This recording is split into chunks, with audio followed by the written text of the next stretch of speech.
Hi, welcome to ப்ரெகீட்ஸ். இன்றைக்கி ப்ரெகீட்ஸில் புதுசாக ஒரு லான்ச். அதோட நேம் என்னென்னா ஹேவி கோ கோல்டன் டோம்ஸ் அண்ட் எக். பார்க்கலாமா? அது செய்கிறதுக்கு நான் இன்றைக்கி ஒரே ஒரு உருளைக்கிழங்கு செல்லக்குட்டியை மட்டும் எடுத்துக்கிட்டேன். நீங்கள் வேணும்னா 2 எடுத்துக்கோங்க. அதை ஃபஸ்ட்டு தோல் சீவிக்கணும். அதுக்கப்புறம் கேரட் சீவோம்ல, அது மாதிரி சீவிக்கலாம். அப்புறம் உருளைக்கிழங்கு பற்றினா ஒரு குட்டி இன்ஃபர்மேஷன். உருளைக்கிழங்கு ஃபஸ்ட்டு வேர்ல்டுலேருந்து நாசா வழியாக ஸ்பேஸுக்கு எடுத்துகிட்டு போனாங்களாம். அங்கே போய் ப்ரொடியூஸ் பண்ணாங்களாம். அது நல்லாவும் ப்ரொடியூஸ் ஆணுச்சான். அப்புறம் இதில் 4000 வெரைட்டிஸ் இருக்கான். ஃபஸ்ட்டு இதை பாய்சன் அப்படின்னு சொல்லிட்டு அவாய்ட் பண்ணாங்களாமா எல்லாருமே. அதுக்கப்புறம் இதில் 4000 வெரைட்டிஸ் இருக்குது. அதில் வேணால் க்ரீன் கலரில் இருக்கிற வெரைட்டி மட்டும் சாப்பிடக்கூடாதான். ஒரிஜினலாகவுமே அது பாய்சன் ஆகுமா. அப்புறம் பேக் டு ரெசிபீஸ்.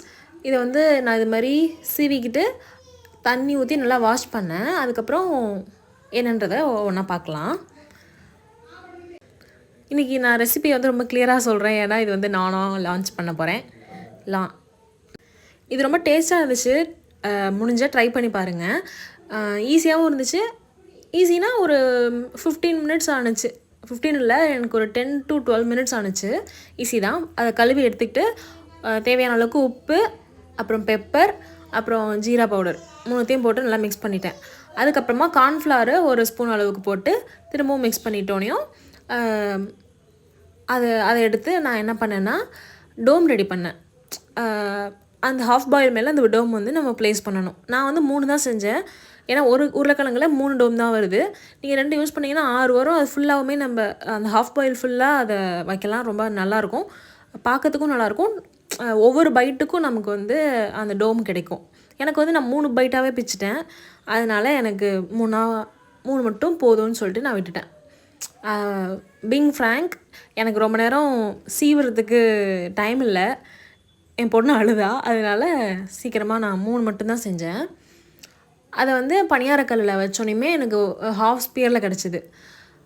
அதுக்கப்புறம் நான் ஹாஃப் பாயில் ஏன் ஆப்போசிட்டியில் போடுறேன் அப்படின்னா, அப்போ தான் எனக்கு ஹாஃப் பாயிலாக எடுக்க தெரியும். இன்னொன்று ஈஸியாக வரும். நீங்களுமே ட்ரை பண்ணுங்கள். இனிமேல் ஹாஃப் பாயில் கேட்டாங்க உங்கள் வீட்டில் யாராச்சும் அப்படின்னா, இல்லை உங்களுக்கே சாப்பிட்ணுன்னு தோணுச்சுன்னா எண்ணெய் சட்டியில் போடலாம். அப்படி இல்லைன்னா அது கூட எடுக்கிறதுக்கு கஷ்டமாக இருக்கும் எண்ணெய் சட்டியில் போட்டிங்கன்னா. அதே மாதிரி தோசை தவாவில் போட்டால் கண்டிப்பாக எடுக்கவே ரொம்ப கஷ்டம். அது ரொம்ப டெக்னிக்கலாக கஷ்டம். இது ரொம்ப ஈஸி, தானாகவே அழகாக வரும்.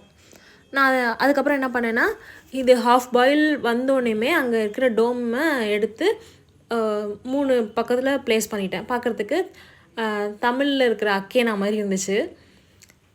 நடுவில் அந்த யோக் இருக்கும்போது அது ரொம்ப பார்க்க நல்லா இருந்துச்சு. அட் த சேம் டைம் டேஸ்ட்டாக இருந்துச்சு. அப்படின்னா இது கிறிஸ்பியாகவும், கீழே எக் நல்லா ஜூஸியாகவும் ரொம்ப சூப்பராக இருந்தது. உருளைக்கிழங்கு பிடிக்காத ஆளே இருக்க முடியாது கண்டிப்பாக. அதனால தான் மேபி உருளைக்கிழங்கு செல்லக்குட்டின்னு பேர் வந்துச்சோ தெரில. ஆனால் இப்போ இதில் 2 பேட்ச் இருக்காங்க. எப்படின்னா ஒன்று தலை, இன்னொன்று தளபதின்ற மாதிரி.